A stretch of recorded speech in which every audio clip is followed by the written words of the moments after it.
Good afternoon, my name is Carolin from the University of South Australia, and I'm going to present you our pilot study that we did on narrative and spatial memory in a reconstructed virtual environment. And to put the study into perspective, it's helpful to know some context on the research that we are doing. And we are looking in particular at how VR can be of benefit to current court proceedings. And more specifically, how can VR help the jury make sense of the information that is presented in court, which can be a process that's very complex and foreign to them. And to answer the questions that we have, we are working with forensics, law enforcement, and lawyers in Australia and New Zealand. So sometimes it's very helpful to have a true sense of space and dimensions. And for serious crimes, the court in South Australia will go to great lengths to support the jury with that information. And in such cases, the jury will be sent out to the original scene of the crime. One more recent example is the Salt Creek event. So in February 2016, 2 young female backpackers went on a road trip with an older male that they met online. So they went to Salt Creek, which is an isolated beach inside a national park in South Australia, about 2.5 hours away from Adelaide. So he proceeded to assault and seriously injure them, but they managed to escape and get away. So he was charged with attempted murder, indecent assault, kidnapping, among some other things. And during the trial, a year later, the jury was actually sent out to the original scene of the crime. Here you can see on the right-hand side the campsite that they had.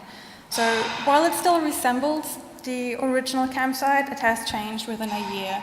And there are some disadvantages with jury viewings. So one, the environment can look entirely different. All the evidence will be removed, and it can be in remote locations. So 2.5 hours away from Adelaide is not too bad, but given it's Australia, it could have been significantly worse. And of course, it's a huge financial burden to the court to do these viewings. But they are considered to be helpful enough, so they keep doing this. Okay, so what we think is that VR has the potential to replace jury viewings in certain circumstances. And we have the first comparative study where we look at virtual reality and compare it back to the standard methods in court, in particular for jury viewings. So during a trial, the jury gets a lot of information, and the visual aid presented to them is usually photographs, maps, diagrams, sketches, videos.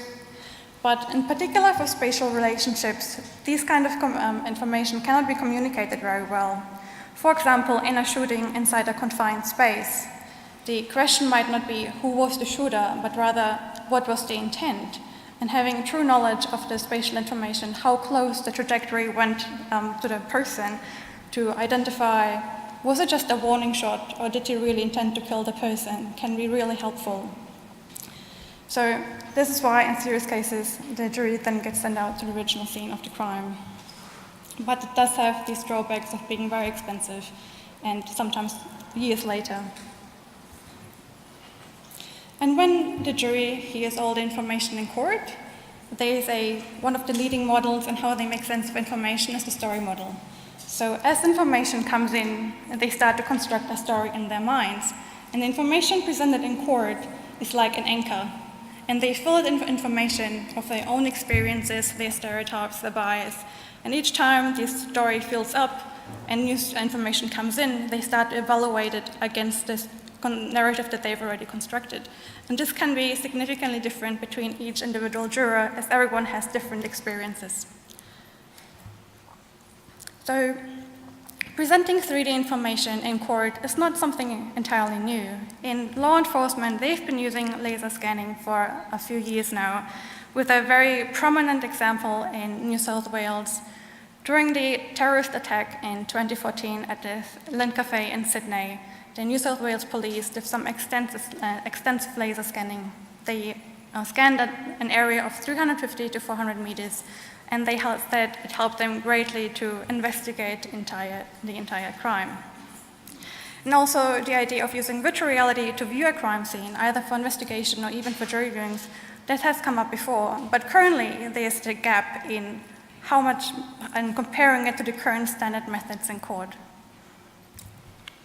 So that's where our study comes in, where we look at the memory and how it compares, virtual reality compares to current standard methods.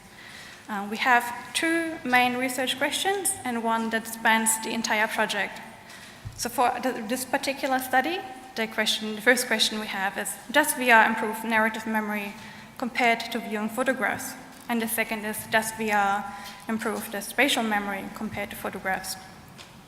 And the long-term research question is if VR can be utilized to be a substitute for jury viewings, which currently does not exist. So for the experiment itself, we had 3 conditions. One is the virtual reality condition, the second is the photograph condition, and the example photograph we showed the participants are on the right-hand side, and we have the real-life visitation. We see the real-life visitation as the gold standard. Being there in person is the best impression you can have of a scene. That's our assumption. And for the scenario we have, so realistically, a jury viewing would take place for serious crimes such as homicides, attempted murder, traffic accidents that result in death, but they have a very high complexity. So for our baseline study, we went with a more simplified scenario where spatial information is important, but without introducing as much complexity into the study. So we went with a burglary scene. So the short scenario is 2 youths enter an office on campus, take some items, leave some behind, leave inside a van, and are later caught by police. So the items on the lower left are some of the example items. It was given to participants that were taken away. For the reconstruction of the room for the virtual reality condition, we used a commercially available device called the Matterport Pro 3D. It has RGB cameras and depth sensors, and this is what we use to create our 3D model, which you can see on the right-hand side. So this is the comparison of the real-life and the virtual reality office. And you might pay attention to the chair on the virtual reality one. It will come up later. And we also added some little markers to tell the user, so something was taken from here, but they had to connect it back to the story that they read before. And we're using an HTC Vive because we wanted the people to be able to walk around and have the experience like they're actually on a view. For the procedure itself, so we had 30 participants in total. It was a between study design, so it was 10 for each condition. Gender was balanced throughout all 3 conditions, which we are quite happy about at an engineering campus. Participants were aged between 19 and 50 years old.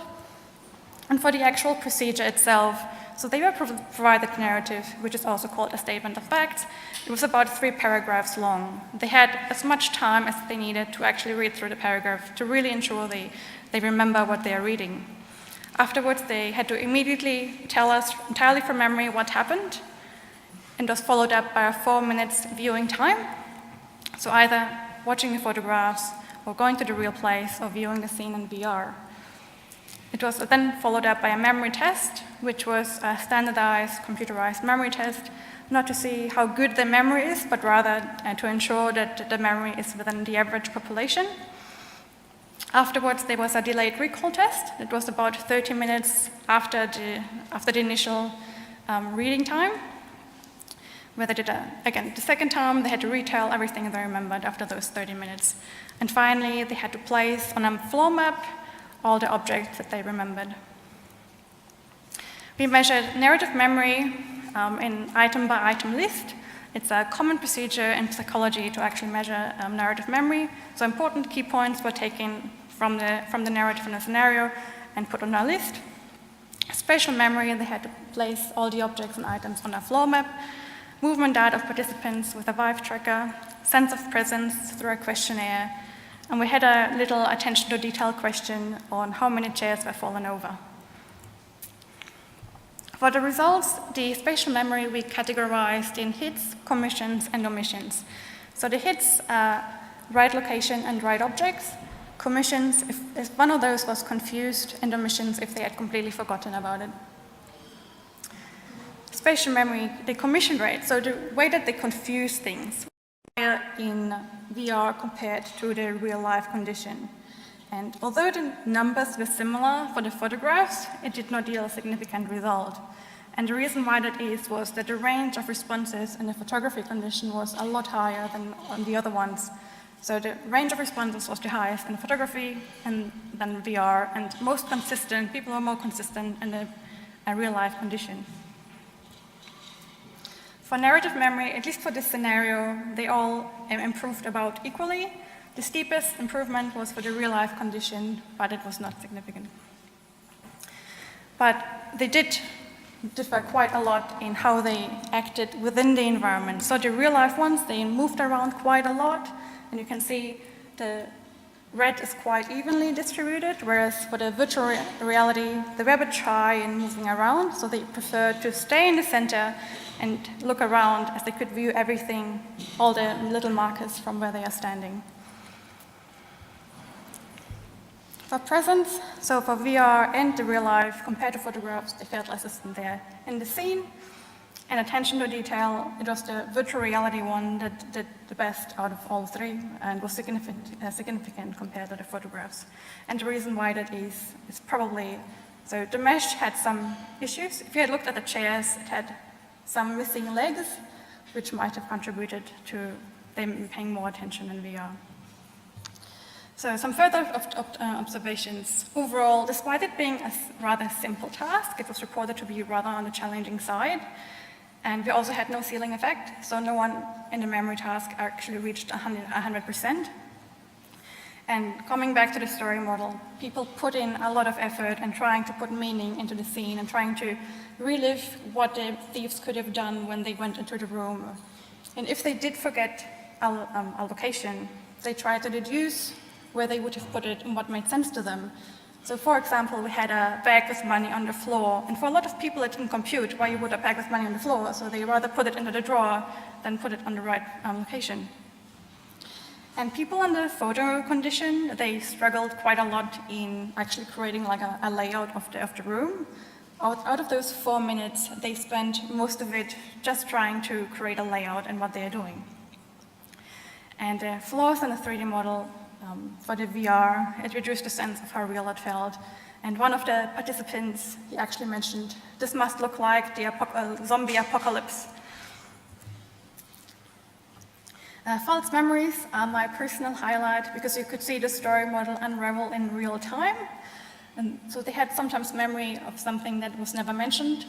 For example, it was never mentioned how the two youth actually left the building. So it was mentioned they entered their office, left, and were seen getting into a white van, but it was never mentioned how they actually left the building. So a lot of people started to add information, but with what would make sense to them. So about 10% thought they climbed out of windows. Another one saw people running out of the building, or security guard, which was again never mentioned. So people coming out of the building. And it was mentioned with such confidence that at times I thought I was doubting myself that I had missed an important detail. And also in VR and photograph conditions, not in the real life conditions, the items were placed with high confidence in the wrong locations. So it formed a false memory. So in terms of our first research question, there was, at least for this type of scenario, there was no difference for the narrative memory between all conditions. For the spatial memory, the results suggest that the photographs are the most unreliable out of all three conditions, given the range of responses was all over the place, and they're most consistent with the photographs, with the real-life visitation. There was a different viewing behavior, which we assume had an impact on the commission rates, that the people in VR would confuse the items more, as in, if you move around more, you have more information to encode and to remember. The most people in VR were rather prefer to stand on the same spot. They included enough information. And there was a higher attention to detail in the VR condition, which might be due to the novelty. Most people, so 7 people out of the 10 in the VR condition have never used VR. They might have paid better attention, as well as the flaws, like the missing legs on a chair, were quite obvious for most people. But overall, we conclude that the improvement in VR presentation does have the potential in improving crime scene understanding. And if we assume that being at the crime scene right after the crime happened in person we can say, or we assume as well, that the second best to this would be to having a virtual reconstruction of the scene just as it was when the police arrived. That's it. Thank you.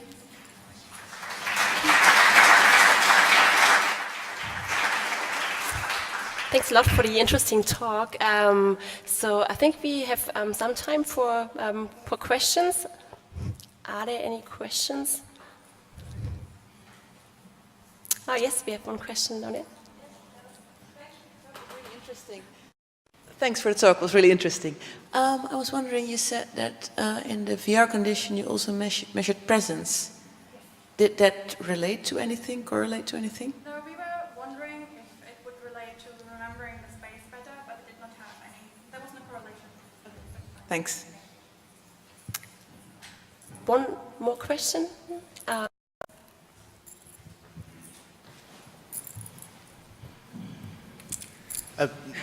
Yeah, this is very interesting work. Do you have any thoughts about what introducing smell might do into the scenes? Yeah, so probably a lot down the line. I think, so one thing that we are thinking of is how the emotional arousal might have an impact on decision making. So being able to smell possibly blood, that I do believe this would make an impact. The next step we are probably going to do is, in terms of the bias and impact it could make, would be if you see the body, if you're, for example, in a homicide case where a child was murdered and you see a teddy bear with blood, what is going to happen with the decision making? And I think the similar would be if we introduce smell, that would have an impact on the decision making. So down the line, I think this would be a very interesting question. Okay, thanks a lot for your talk, and I think it's a really great use case for VR. So let's thank the speaker again.